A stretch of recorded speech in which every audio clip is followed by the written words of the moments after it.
talking with Christopher Zemliauskas, who is conductor, keyboardist, pianist, musician extraordinaire, who has just been so instrumental in helping our original film production of Gianni Schicchi become exactly what it is. Chris, welcome. Thank you. So talk to me a little bit. I mean, you're, help me get the title exactly right, Director of Opera at Ithaca College? Yeah, so technically I'm a assistant professor at Ithaca College, and I'm music director for opera and musical theater. I'm wondering if you could sort of, for those that are watching that might not know just how complicated this is, if you could give kind of an overview of like what the process was like, taking this from basically being a conductor track based off of the piano vocal score, leading an orchestra plus the singers through this without them ever seeing you like wave your arms to conduct, but conducting via your speaking voice and via your piano playing, which of course is excellent. So yeah, I wonder if you could kind of give me the rundown. Sure.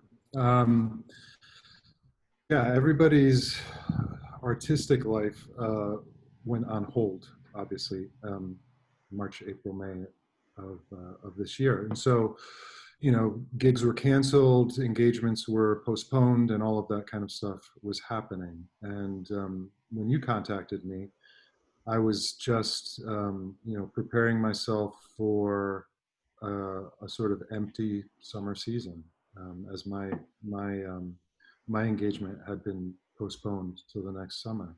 And so I was really thrilled when you did get in touch with me, because it always feels better, even in these trying times, to be working, right? And to be doing something, to be developing something.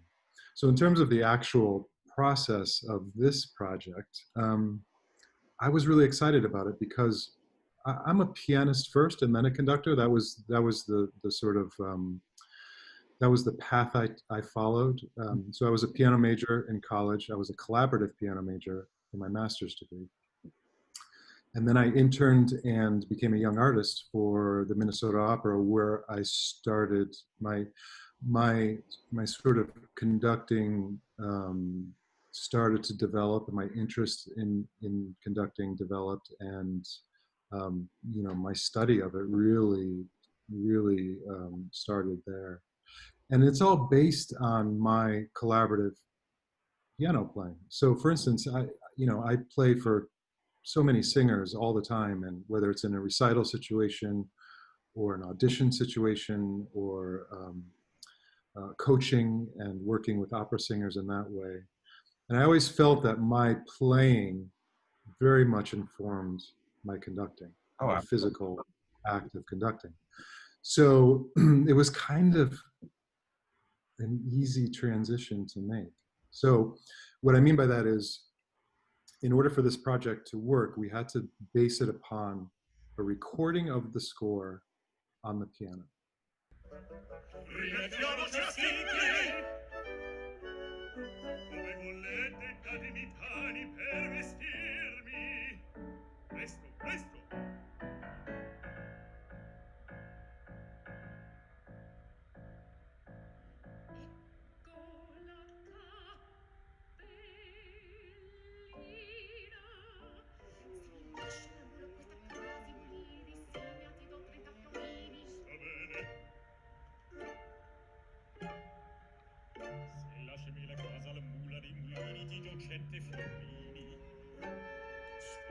We had originally played with the idea of doing a video of me conducting as well as a piano track. And I think we opted to just try the piano track first and see if that would work, because it's hard enough to play with the piano track when you're in the same room with somebody. Like, there's a lot of things that are hard to communicate on Zoom or on a audio recording. Things like a breathing together, starting together and having that breath, or feeling a sort of rubato in the room with other live players. I mean, these are all things that are really difficult to sort of, when you're just getting the audio aspect of that without the breathing and without the sort of, just being in the room together, And those it's things become really Puccini, difficult. not And it's Puccini. Mozart or some of these, we sort of we dove right into the deep end with repertoire selection here. Exactly. So that, I mean, that's another challenge. The rubato, the stretching, the fermati, all of the things that sort of make Puccini is, make it even more difficult to sort of communicate that stuff. So I sat down, I thought about it. I had the score, I had my keyboard, and I had my laptop, and I had GarageBand, and I started recording. Um, I started recording myself just playing through the score and sort of listening back to it and thinking, okay, if I were conducting this, what would I show? What would I want the orchestra and the singers to see?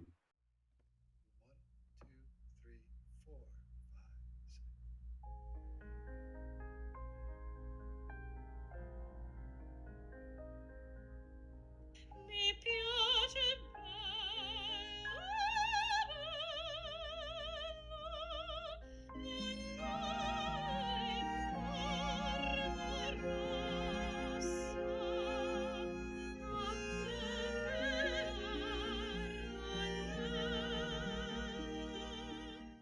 And I started thinking about, well, how can I communicate all of that,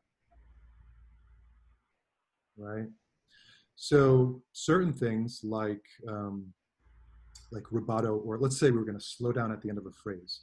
There's really, it's very hard to sort of communicate that to another player. It's easy for me to do it and feel it, but it's hard to communicate that feeling to an orchestra pit, which is what I would do if I were standing in front of them.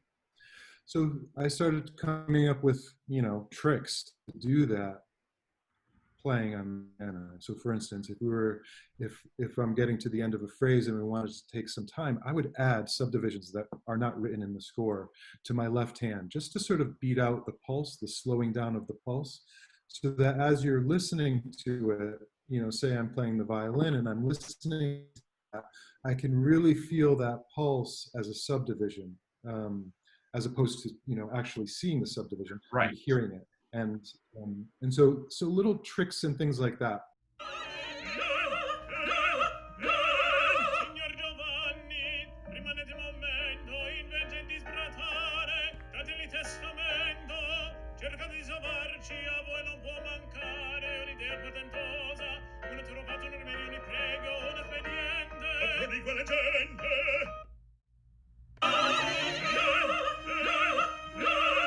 Signor Giovanni, rimanete un momento, invece di sbratare, dategli testamento, cercate di salvarci, a voi non può mancare un'idea patentosa, un trovato un rimedio, vi prego, un espediente. Ma di quale gente?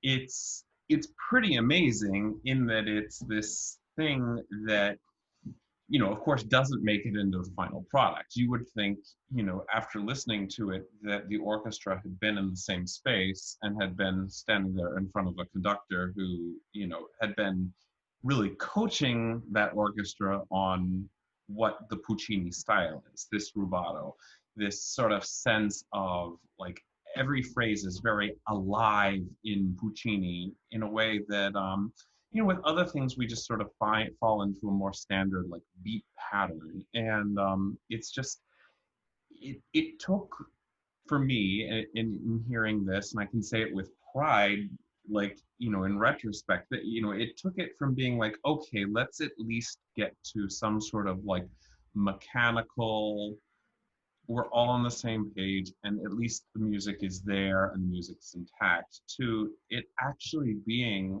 a very satisfying, authentic, stylish experience.